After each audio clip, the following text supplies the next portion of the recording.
Zarger mazon bahed mamweza wasever bepet zarger mazon bahed mamweza wasever bepet mamweza wasever bepet sketen des nagon fenket haldam zi zwanja verbet keten des nagon fenket haldam zi zwanja verbet net haldam zi zwanja pa de zenle redin pep kanon net haldam zi zwanja pa de zenle redin pep. Igor Harges Michigan agus fáilte rís go cén go Caltach an seir CCTV Cambridge, Massachusetts agus lenarid ará leis an scéal Harry Potter agus an orchloch agus Harry Potter main ar athróníad agus céirtá agan ná an so caithméin cnapa seo agus tá méid sa gcóda agus mar sin lenarid ará leis an scéal agus cá ramid a harde.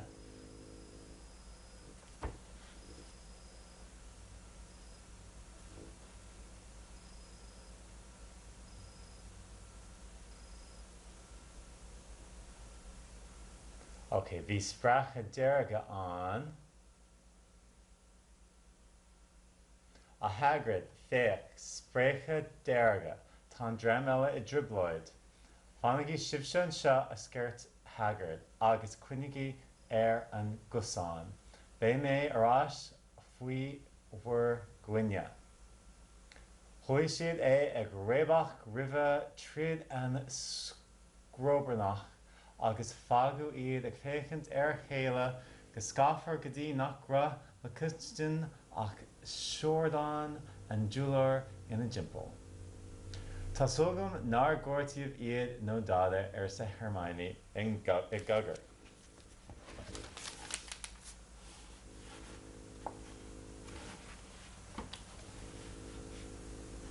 Hagrid, Edrich, Gréchian Koch, mar chléich meán hellant. Rosan chiang dai in bhain ma, gwaibéod Hagrid, rosúch a chlúbar. Dó nó ich nó chi. Clúsant ón dimir vorth dúr tibhaint, safód bhai gan Edrich a gilydd wedi dithgrin in afanúd of nádúi ina taweddódd pubman.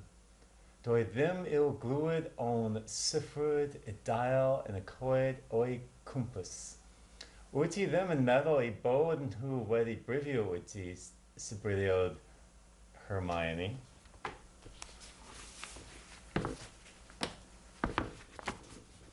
Hagrid, look, red sparks. The others are in trouble. You two wait here. Stay on the patch. I'll come back for you. They heard them crashing away through the undergrowth and stood looking at each other, very scared, until they couldn't hear anything but the rustling of leaves around them. You don't think they've been hurt, do you? Whispered Hermione. Ba lachum Malfoy ve gortahe, said Harry. Ach, má táhairdaigin I níomh gréim all ar Neville is ornan lucht go bhfuil sé seo sa géad áit. Bada lo bhí na nóid ag dul hart, bhrá siad mar a bheith an chluas níos géire acu ná bhag nach. Dar le Harry go raibh an ila smámh gluiche agus an ila cnág ag sprosán le clunstan. Cad a bhí ar bún. Carrad a chuid eile.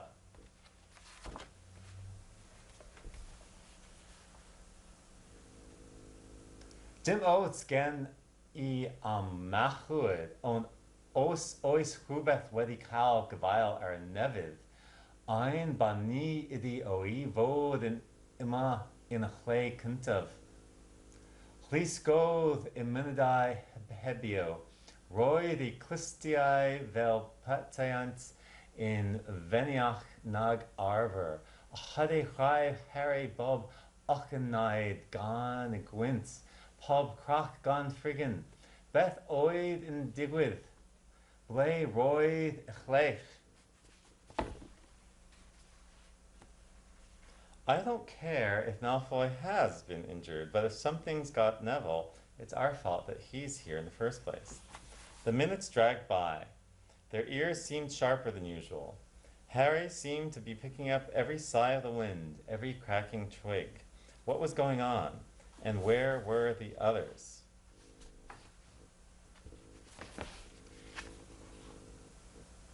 Fuiar a thuachas an cnagarach go léir agus búd Hagrid arás thuca.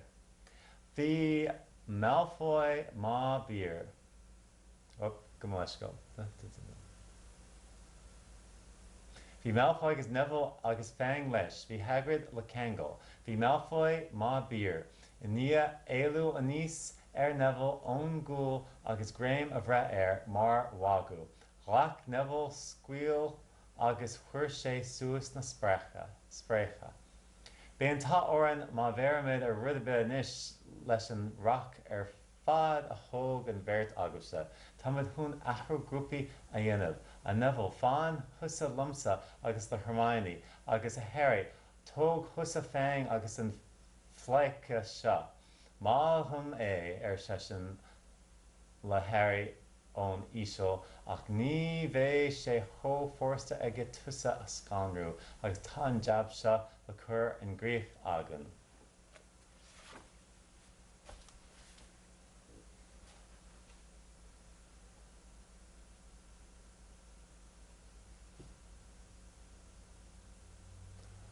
Or díwedd cyhoeddoedd sŵn cwestiwn nawr fod Hagrid in dychwelyd.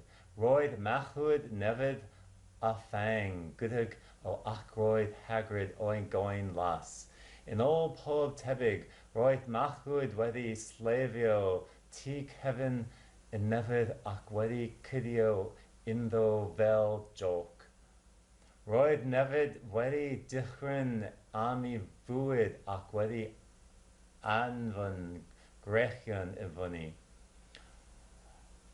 Ddawiwn ni ddim bwyd bellach efo'r trwst dach chi'ch dau wedi wneud.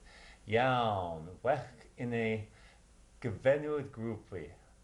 Nefyd, aros di efo fi a Hermione. Harry, dos di efo Fang jolpin yma. In a sybryddod Hagrid wrth Harry, mae'n ddrwg gynni ond fydd hi ddim mor hawdd iddo di ddychryn di. A dos gynna ddim dewis, mae'n rhaid I ni wneud hyn. At last, a great crunching noise announced Hagrid's return. Malfoy, Neville, and Fang were with him. Hagrid was fuming. Malfoy, it seemed, had sneaked up behind Neville and grabbed him as a joke. Neville had panicked and sent up the sparks. We'll be lucky to catch anything now with the racket you two are making. Right. We're changing groups. Neville, you stay with me and Hermione. Harry, you go with Fang and this idiot. I'm sorry, Hagrid added in a whisper to Harry, but he'll have a harder time frightening you, and we've got to get this done.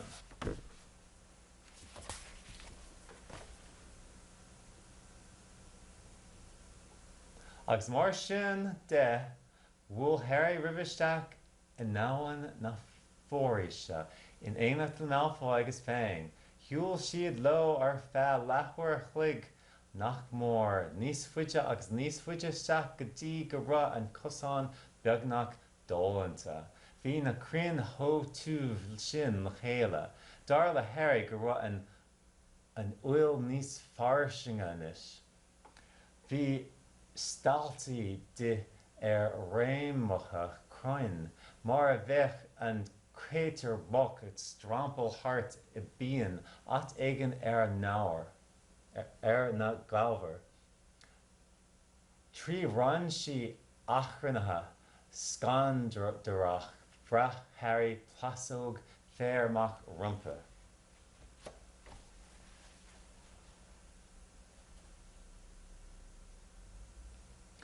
Fechi cwch wynod Harry I glan I goedwig gyda machlwyd a Fang. They gyrthym nhw am bron a hanner hour in the dhivnach, ach in dhivnach, ir goedwig, nes I bod bron in am hosib, Dylan I chluber, o herwydd trwch I coed. Cred I Harry bod mwy o waid yw weld, a hyd a ddarer, a hros, reddau coeden garchlaw, fel pater credor drian, wedi bod in Durni o gwmpws mewn poen ddi chrynoch. Drwy gan gyhynau, drislid dirwan hynafol, gwechlod lanarch o'n blynau. So Harry set off into the heart of the forest with Malfoy and Fang. They walked for nearly half an hour, deeper and deeper into the forest, until the path became almost impossible to follow because the trees were so thick. Harry thought the blood seemed to be getting thicker. There were splashes on the roots of a tree, as though the poor creature had been thrashing around in pain close by. Harry could see a clearing ahead through the tangled branches of an ancient oak.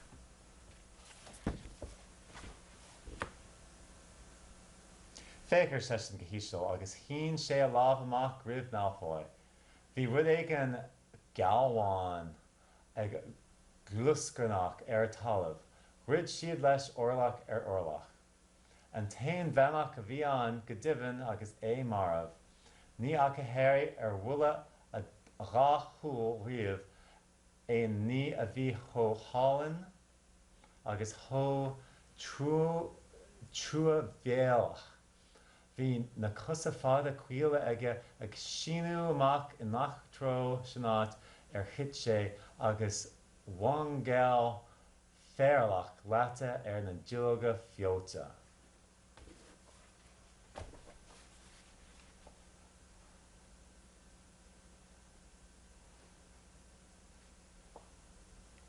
Edric me bhaid gan dal braich achlan atal machúid. Dis gléirí chrúbeth gwyn hlachar ar a ddair. Vesil modved eichant in nes. Incorn oid o in bendant ac roid o wedi marrow. Doid Harry erid wedi gweld dim byd mór harth nach mór drist. Emest dyna I gosai menian achlan ar onglai, chwyfyd in a van chléir, oedd wedi syrthio. I fang wedi I daini berlydd un ar a dail tuach.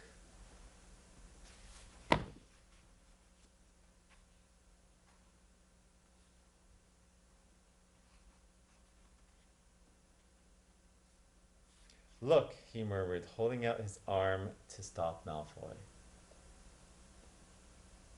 Something bright white was gleaming in the ground. They inched closer. It was a unicorn, all right, and it was dead. Harry had never seen anything so beautiful and sad. Its long, slender legs were struck out at odd angles where it had fallen, and its mane was spread pearly white on the dark leaves.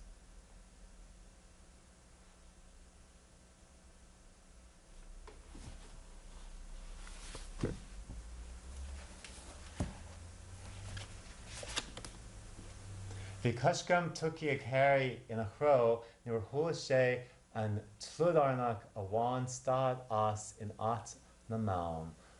Chuaigh tom ar imá na plasóga ar crith, agus búd an crú daoine agus cochol air ag ma ag cosol air go leis go agus cochol air ag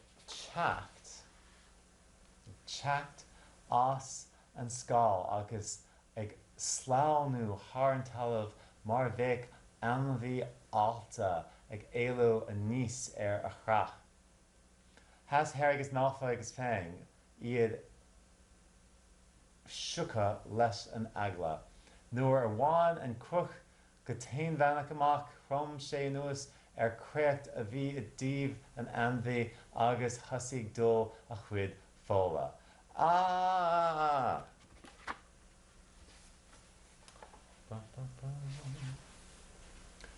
Roedd Harry wedi cymryd un cam tuig ato pan wnaeth sŵn lusgo iddo fferi i'r unfan. Crynodd chlwn ar fin y llanarch. Yna o'r cysgodion daeth ffordd gyclog gan gropion ar draws y ddaear fel rhyw fwystfil yn symud o lech y chlwn. Safodd Harry machwd a ffang fe delwai, fel petaiant wedi ei parsi. Cyhoeddodd y ffordd fan techlog i'r un corn, pligan I ben at y clwyf yn istlys ar anafael, a drachau yfed I wneud. Ah! Harry had taken one step toward it when a slithering sound made him freeze where he stood. A bush on the edge of the clearing quivered. Then out of the shadows, a hooded figure came crawling across the ground like some stalking beast. Harry Malfoy and Fang stood transfixed. The cloaked figure reached the unicorn, lowered its head over the wound in the animal's side, and began to drink its blood. Ah! Lig Malfoy scrad hosrach as agus hug do na brown agus Fang mar agena. Dardy and crew a Chian agus dark idir and dachu ar Harry agus full an anveni ag siúl lena rólach. Darian rud in hasib agus hanig de rud in a chro. Vi Harry in a stach la hagla. And sin hula and arang trina Chian nís gera na riamh mar vech and column ege trí hinna. Hit sé nia a hole agus lachalta. Wochi sé fachram crúb tríomh hiarde mar a bheith capel ar cusan arja agus dimi rud egen glán har a chligan ag denmh can ar ar an gnuch.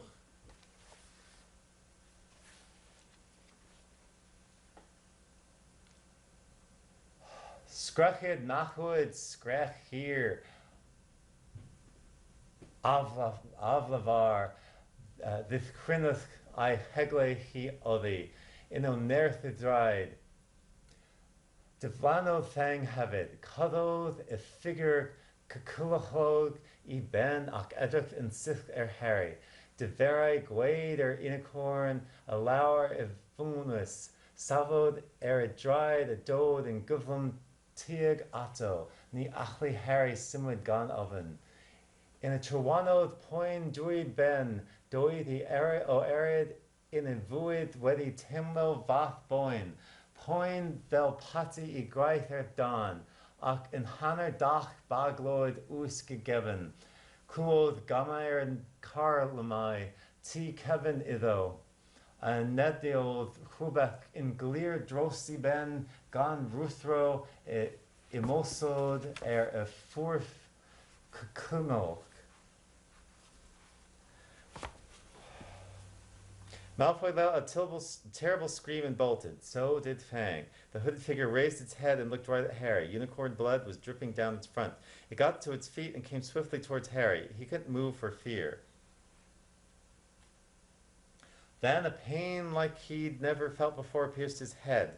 It was though his scar were on fire. Half blinded, he staggered backward. He heard hooves behind him galloping, and something jumped clean over Harry, charging at the figure.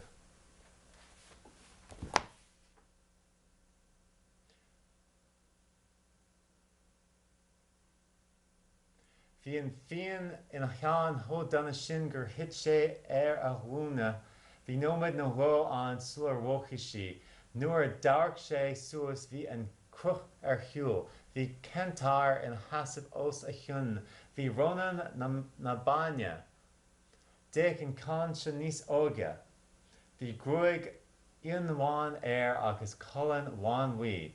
Well, to Kirk galore, Ursa an Kentar agus tháinig sé Harry ar thosa. Tá gur mágad, cad é siúd.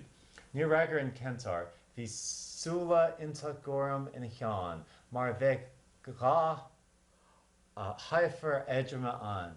Rachi sé Harry go cuarma agus luí a chúil ar gom dúthóm a bhí thó suntasach sin ar chlár a éidean.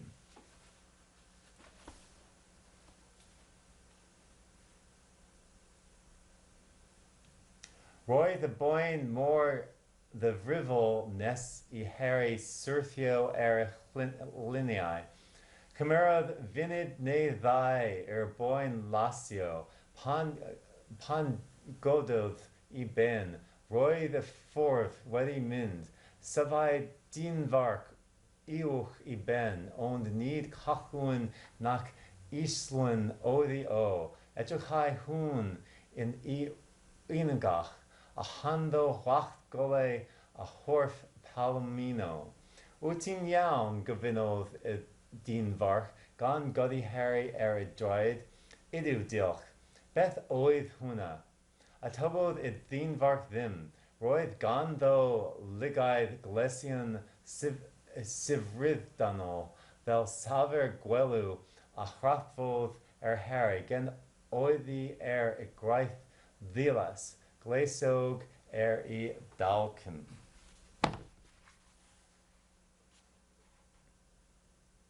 The pain in Harry's head was so bad he fell to his knees. It took a minute or two to pass. When he looked up, the figure had gone. A centaur was standing over him. Not Ronan or Bane. This one looked younger. He had white blonde hair and a palomino body. Are you all right? Said the centaur, pulling Harry to his feet. Yes, thank you. What was that? The centaur didn't answer. He had astonishingly blue eyes, like pale sapphires. He looked carefully at Harry, his eyes lingering on the scar that stood out livid on Harry's forehead.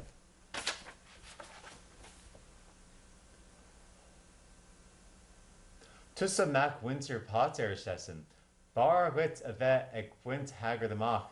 Neil an uri shaw intufa dirach anish. Gaharsha ditsa. A will markiach daget. Beishe nis scupi mar shaw. Firenze is anam dom session and shin. Agus dishli she hain husa tusi ligan do Harry drapu grim.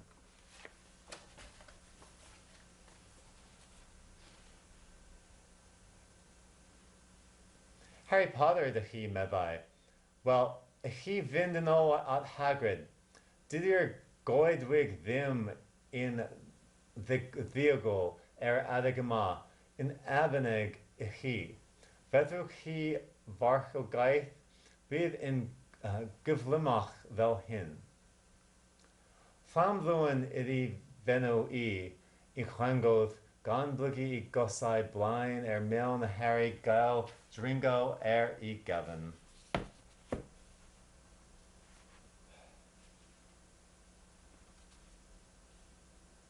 You are the Potter boy, he said. You had better get back to Hagrid. The forest is not safe at this time, especially for you. Can you ride? It'll be quicker this way. My name is Firenze, he added, as he lowered himself on his front legs so Harry could clamber onto his back.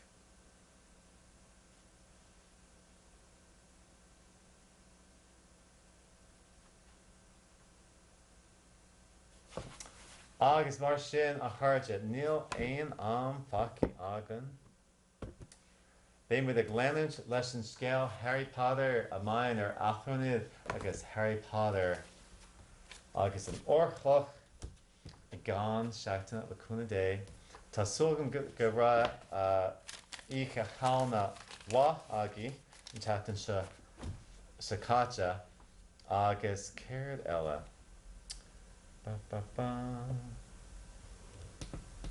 Agus tá sógam go mééis go brathnú orm I gán seachtainna agus béimmuid ag leanúint leis an scéal agus béidir gur chruchnóimmuid an scéal. Mar sin slán anis agus feic sibh I gan seachtainna slán anis.